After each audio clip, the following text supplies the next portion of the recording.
Hi friends, நாளைக்கு தீபாவளி. நீங்கள் எல்லாருமே தீபாவளியை செலிப்ரேட் பண்ணுறதுக்காக காத்துட்ருப்பீங்க. உங்களுக்கு சந்தோஷமாக இருக்கிற இந்த தீபாவளி மற்ற விலங்குகளுக்கு பாதிப்பை ஏற்படுத்தாமல் பார்த்துக்கோங்க. ஏன்னா இந்த பட்டாசு சத்தம் அனிமல்ஸ்க்கு ஆகாது. அவங்களுக்கு இது ரொம்ப நாய்ஸ் பொல்யூஷனே அவங்களுக்கு பொதுவாக ஆகாது. ஒரு சின்ன சத்தம் கூட அவங்களுக்கு கஷ்டத்தை தான் கொடுக்கும். அதுவும் இந்த பட்டாசு சத்தம் நம்ம காதுக்கு கேட்குறத விட அவங்க காதுக்கு அது 4 மடங்கு அதிகமாக கேட்கும். அதனால் ரொம்ப பயத்தில் இருப்பாங்க. எங்கே இருக்கிறாங்கன்னு கூட தெரியாது. சுத்தமாக சாப்பிட மாட்டாங்க. சிலது இந்த பயத்தினால மிரண்டு போய் வீட்டை விட்டு ஓடி போயிடுங்க.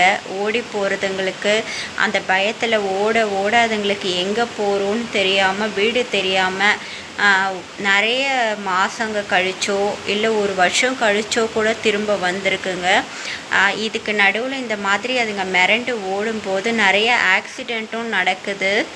தயவு செஞ்சு பட்டாசுனால் விலங்குகளை துன்புறுத்தாமல் பார்த்துக்கோங்க.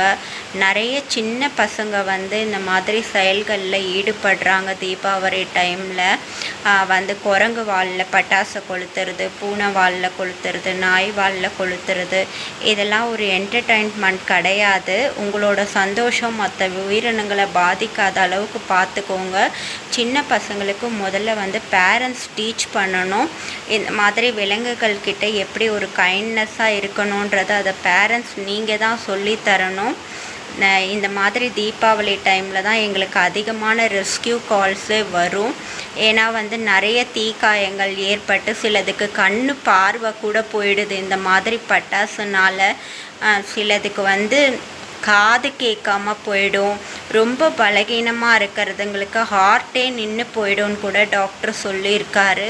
தயவு செஞ்சு இந்த மாதிரி அதிக வெடி சத்தம், அதிகமான சத்தங்கள் வர பட்டாசையாவது தயவு செஞ்சு அவாய்ட் பண்ணுங்கள். இந்த ஆட்டம் பாம் அந்த மாதிரி பட்டாசுகள்லாம் வைக்காதீங்க. அது நம்ம காதுகளுக்கே கிழிஞ்சு போகிற மாதிரி இருக்குது. அவ்வளோ ஒரு மோசமாக இருக்குது. அதுங்களுக்கு எவ்வளோ ஒரு பாதிப்பு அது ஏற்படுத்தும்னு உங்களுக்கு தெரியாது. உங்களுக்கு தாங்க இந்த தீபாவளி ஒரு சந்தோஷமான பண்டிகை. எங்களுக்கு அந்த மாதிரி கிடையாது. எங்களுக்கு இந்த தீபாவளி கடந்து போகிறதே ஒரு பெரிய யுகம் மாதிரி தான். எங்களை மாதிரி ஆளுங்களுக்கு எப்படா இந்த தீபாவளி போகும் அப்படின்ற மாதிரி இருக்கும். எங்கள் நிலமை அந்த மாதிரி. அதே மாதிரி ஒரு சிலர் பட்டாசு வைக்கும்போது பக்கத்தில் ஏதாவது விலங்குகள் இருந்தால், அது மாடாக இருக்கலாம், ஆடாக இருக்கலாம், நாயாக இருக்கலாம், எதுவாக வேணால் இருக்கலாம், தயவு செஞ்சு